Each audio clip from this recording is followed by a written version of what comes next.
Hello everybody, this is Frankie Day here for Frankie Day Models. For this very gorgeous Monday afternoon, I have for you the final reveal, a gift from Freddy, the Monogram Pro Series SB2C-1 HELLDIVER. Okay fellas, it's been a while, you know, since I've been on this thing off and on. I finally got it done, I think I finished it last evening. And to my discovery, I got another build I'll show you right after the HELLDIVER that I'll have finished tonight. It'll be another final reveal for you. And so I'll have that going for you too.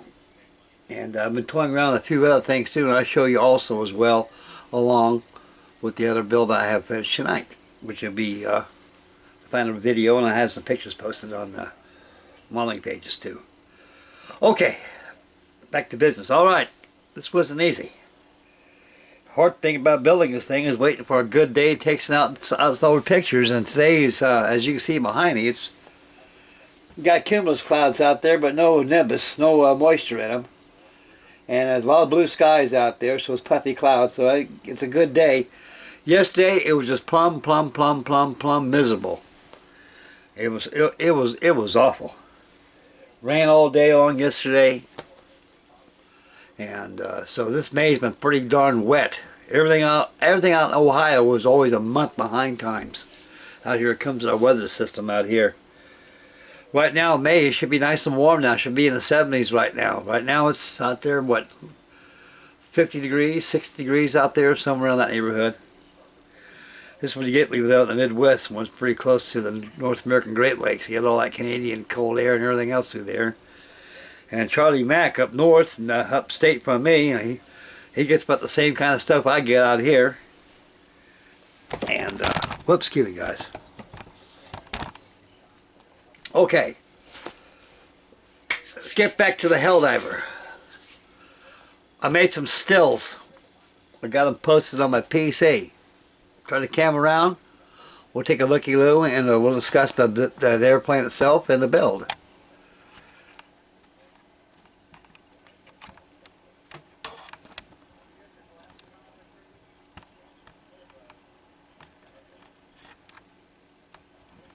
Trying to think focus, guys. See here.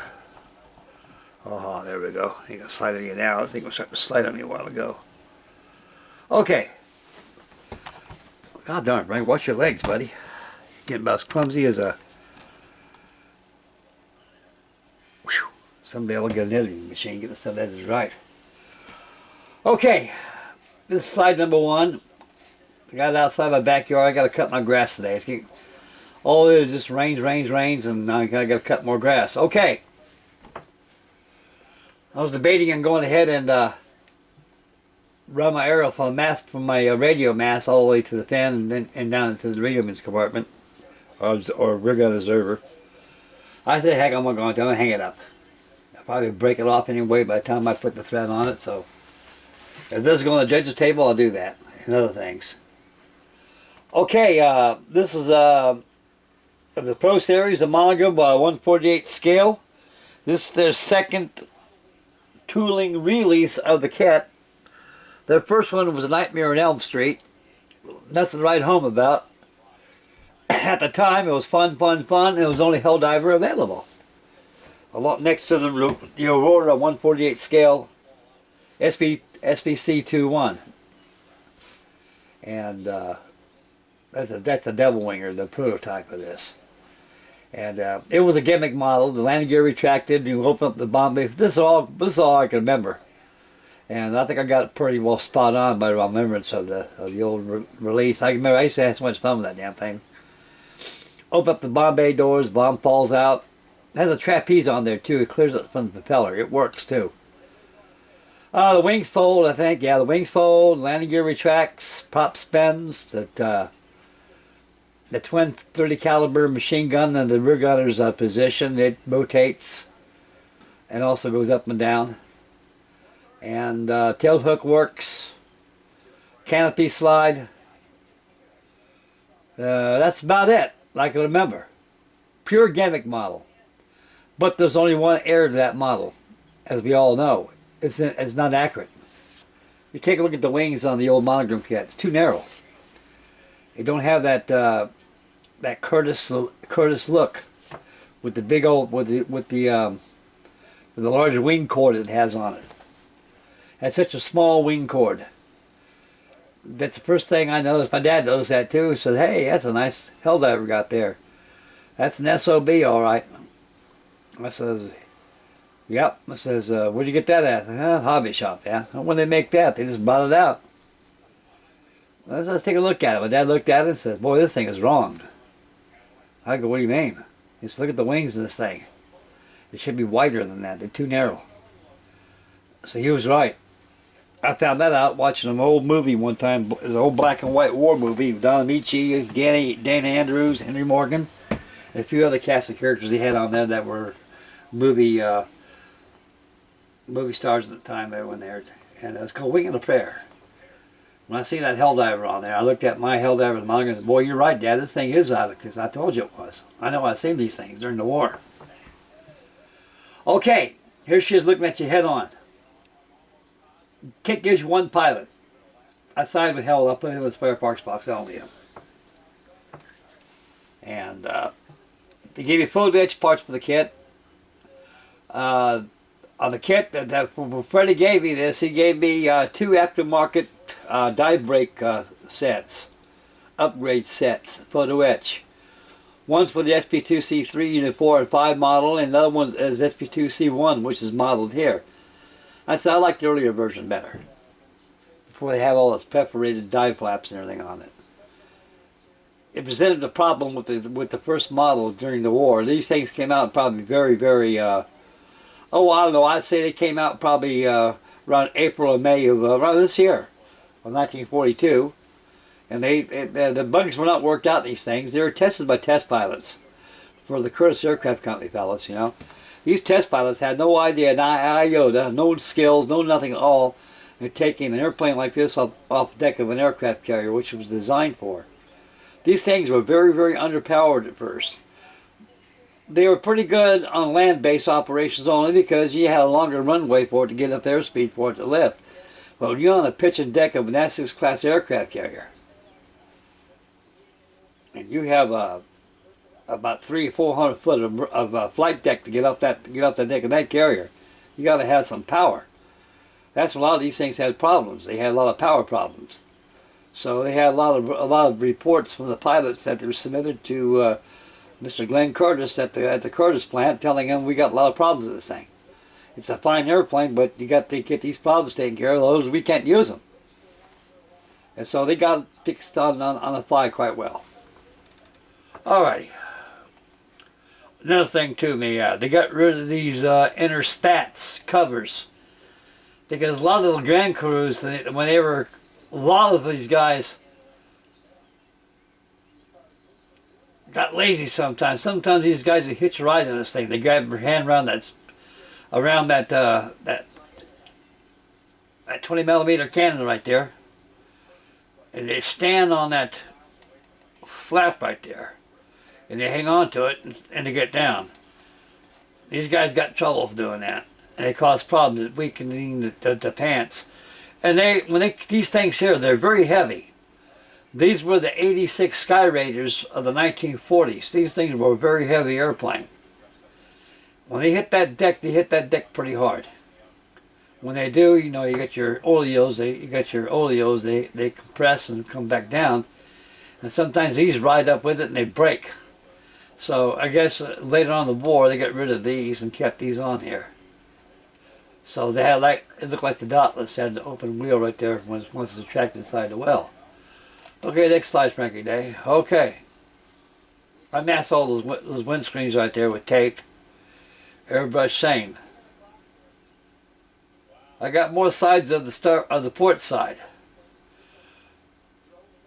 Port sides being is because when I put the star on there, that thing fell apart in 1,000,001 pieces. It disintegrated. That was the only decal that I had, and the most important decal that there was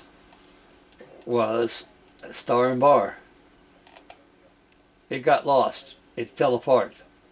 I said, "Oh shit! What am I gonna do now? I got no other decals in my decal box. It's this scale that'll fit this."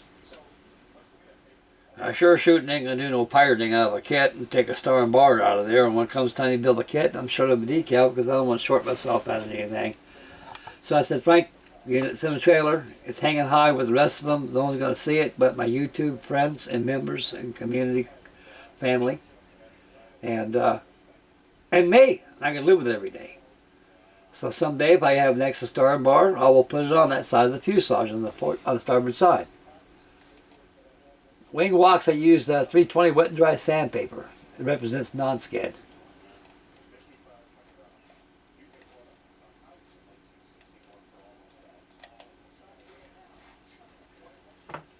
Another view of it.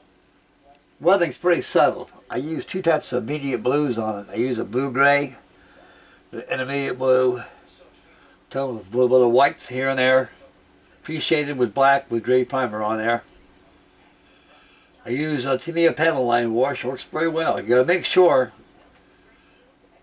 when you lay your panel line wash, make sure this thing is really glossed. This thing was glossed with acrylics. So the cleanup work with a Q-tip is used with mineral spirits over the Tamiya panel line, because I believe that is mineral spirits formulated. And mineral spirits and water don't mix together like water and oil. And once it's really, make sure you put your acrylic gloss on it. Make sure it's not very heavy. Make sure it's really glossy, good and glossy. And let it cure for about 2 or 3 days before you add any panel line wash to it. That way, when you put your panel wash on your surfaces, you can go back with a Q-tip immersed with mineral spirits. Go over there, ain't gonna take no paint off or nothing like that. It'll be just perfect. Then lastly, results, wash it, just kind of wipe it off real good, and go ahead and give it an airbrush, a coat of matte varnish. I was at first. I'm going to take all this here. I take this out because these things fold down. When you got that gunner back there, this thing is really much in the tail gunner's view. When it comes from rear end, attacks him to 0. So just like the prototype, he'll reach over, take a handle, he'll unlock this, and this whole thing will just this side will come this way, this side will come that way. It'll trice down, leaving this big hideous tail sticking up. That way you have plenty of room to elevate that 30 caliber against the foes.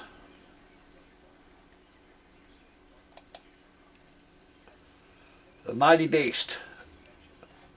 She had a 3-bladed Hamilton standard prop.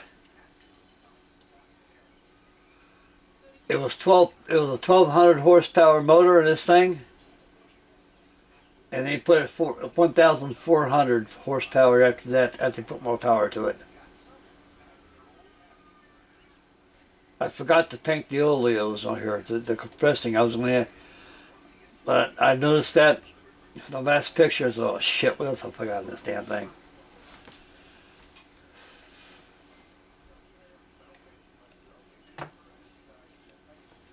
It's a beast of an airplane, as you can see. This thing is no joke. The Japanese feared these things. These things can carry up to 4,000 pounds of bombs. That's a lot of weight for a dive bomber. They had 2 internal 1,000 pound or 500 pound SAPs, mines. You even had a shackle in there. They could stick a torpedo. It'll look like a Devastator. It'll stick out right there. But this thing was designed as a dive bomber, and that's what it's used for. So you got internal trapeze racks inside there. It drops 2 bombs at once.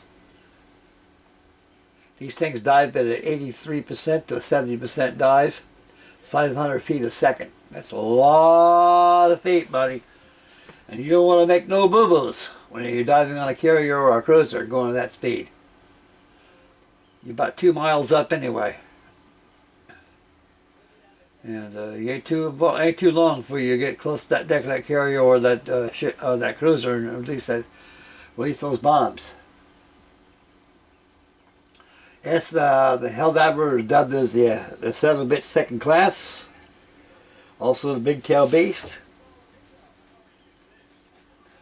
By 1943 and then entering 1944, all the bugs this thing was pretty well worked out. they eventually become a pilot's airplane for the United States Navy. They hated them at first, but they knew they knew that they could be able to do better on this thing. Because we got to remember, fellas, we were in Pearl Harbor. All our fleet was destroyed. We had nothing new. Just all we had before the war got started, and a lot of designs were coming to view because of war.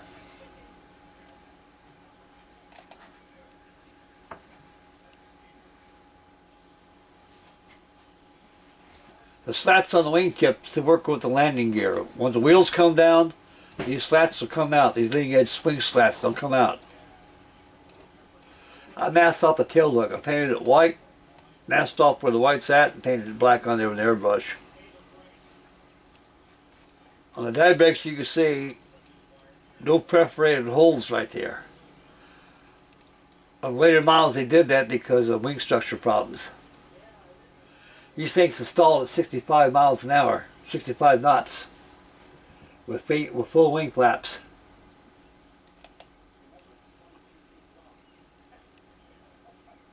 And I'd like to thank Freddy very much from the bottom of my heart for sending this to me. And he sent me the die flaps to it also, because I wanted to make an SB2C-1 out of it. And the SB2C-1 didn't have perforated die flaps. The SB2C-1 did. And so he had that too. And also sent me a 3-beta propeller. Later they had perforated flaps, 1400 horsepower Wright Cyclone double row motors with a Curtis electric four-bladed prop.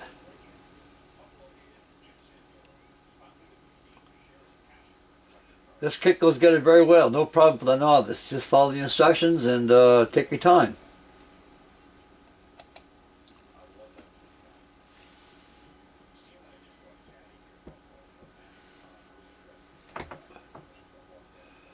One thing was certain, it's definitely a Helldiver.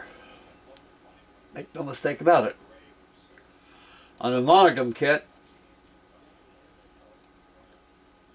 the wings, this is the cord of the wing right here. See how wide that cord is right there? You don't even come out this way, just go straight this way. And the wings come this way, and it stops right about here where this arrow's at. It's over here a lot better. Go straight ahead, comes here, and comes right about here.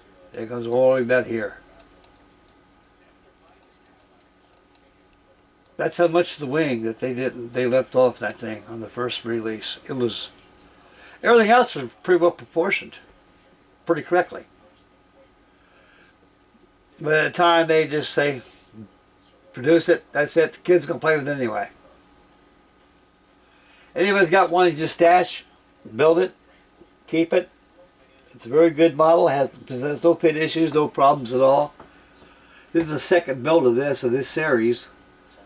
It came out in 1997, I remember that. Also, on the right stabilizer, underneath it here, it says Monogram Models, 1997 on there. Why do they stamp stuff like that, where people can see stuff like that on a can't that. I know it's a trademark stamp on there, but they can at least put it inside. We all know it's Monogram, but it's part of the copyrights, I guess, infringements and everything that goes with it. Okay, that's about it, fellas. That's the last picture of the SB2C-1 HELLDIVER, Monogram 148 scale. Anybody's got this, build it. It's a good kit, goes together very well, no fit issues. Just take your time on the photo etch. Make sure you wash your photo etch real good in hot water. Don't scrub it down, just let it soak a while. Get some of those oils off of it. You got to play with it with super glue. I used that tube cement one time, didn't work too good. So I ACC'd it all the way. And also backed off a little bit of 5-minute epoxy. Okay. That's it for the Helldiver. That's it for Frankie Day. Frankie Day's over here. Okay. That's the conclusion. I got a treat for you.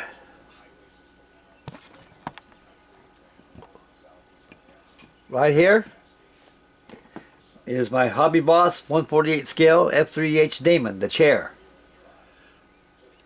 I had this in storage. I took it out. All it needs That's 3 times I hit this tripod, and someday I'll learn. I gotta paint and mask the windshields off, the canopy. And I gotta paint the anti-glare panel in front. A little clean up and she's done. There'll be a final reveal for that tonight too. Also, I'll be painting this too. This is Hobby Boss also. SB2U Vindicator. Aircraft they used in that movie, the aeroplane, Fred McMurray, called Dive Bomber. If anybody wants to do any research on this airplane, it don't get any better if you watch that movie. Because this thing is the movie star. This is the head movie star of the whole movie. This is the job right here. This is 1/72 scale. I got it all masked down, ready to be painted.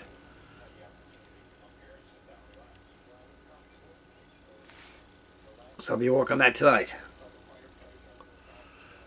Also, I started last night on Rob's Basic Modelings, all about Airfix Group build. I got my 1/72 dowel right here. It's been about 2 or 3 hours build this last night. This thing goes better pretty fast. No fit issues in this kit, guys. None whatsoever. It goes together like a glove. The only problem is the decal is very sparse.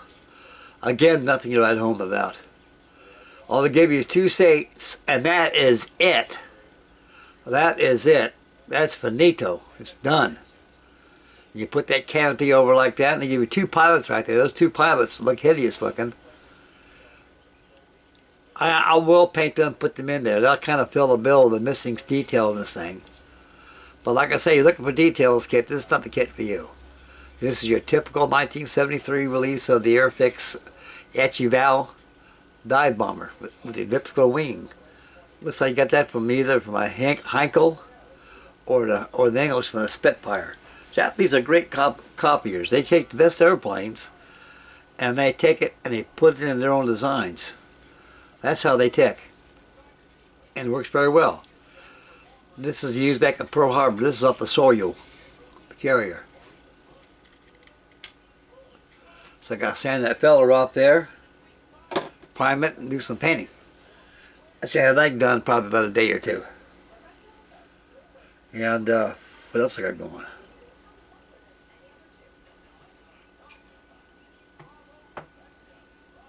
Oh yeah. Another thing I meant to show you. I meant to show you this in the day.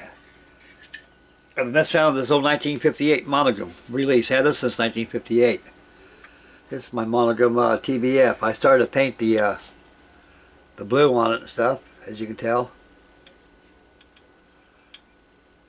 The other side hasn't painted yet. I'll probably paint this.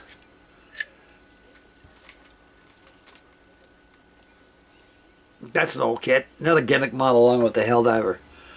Okay, that's about all I got shaking, guys. That's the conclusion of video 4 for my Monogram series, Pro Series of the 1/48 scale SB2C-1 HELLDIVER. A gift from Mr. Freddy Duarte. And God love this man. He's a very wonderful person. He's a heart of gold. And everybody please give this man some support. And he's going through a lot of stuff, you know, and I know exactly what he's going through. So when you got 2 people that's been at war, know exactly what they're going through. War's nasty business. I hope we don't go to war. I don't want no one to go to war. As a vet, war's nasty business. Terrible. People don't know how nasty war can be. It's nasty business. So please give Freddy some support once in a while, guys. He gets up and down, and sometimes he's very cheerful, sometimes he's very depressed. And depression is horrible.